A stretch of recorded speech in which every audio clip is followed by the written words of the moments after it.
What's up, everyone? I hope you're all doing well. This is Jags Central, and this is the review of an embarrassing game from the Jaguars. They fall 1-2 on the season after a 37-17 loss to the Houston Texans, an embarrassing performance. Before the game, I was just so confident. I thought we would definitely bounce back and beat the Texans, even though we haven't beaten them at home since 2017.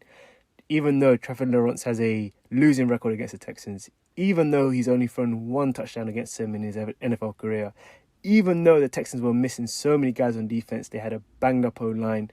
And my question before the game was, can the Jags finally bounce back and finally beat the Texans at home? And the answer was no. What an embarrassing performance. And the funny thing is, I predicted us to score 40 points and for us to hold the Texans to less than 10 points. It was the complete opposite. They almost did a reversal on my prediction.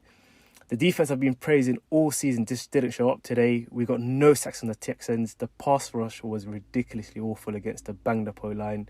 Like, no excuses there from the defense. The special teams themselves giving up a touchdown on a muff punt.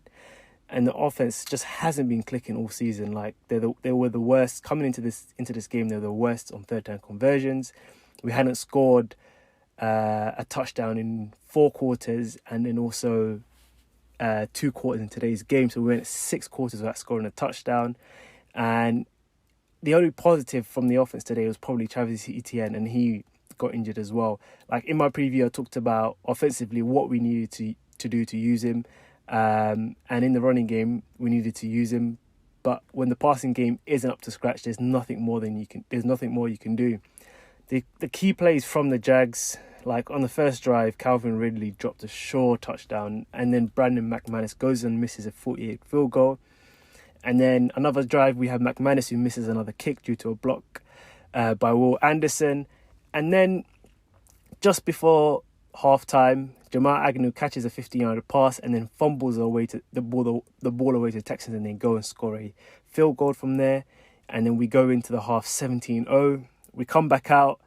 Tanks Bigsby scores a 1-yard touchdown after a pass interference, and then that made it 17-7. So I thought, all right, cool, at least let's just have the first half behind us and let's just go into the second half and make a comeback.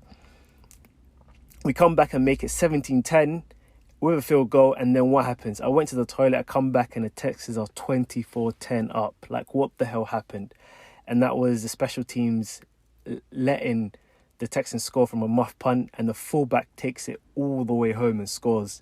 And from there, it literally just went from bad to worse with no hope of coming back. And then it also looked like Doug Peterson started doing the play calling towards the end. Maybe that's something to look out for and see if he's going to take that on and carry on doing it.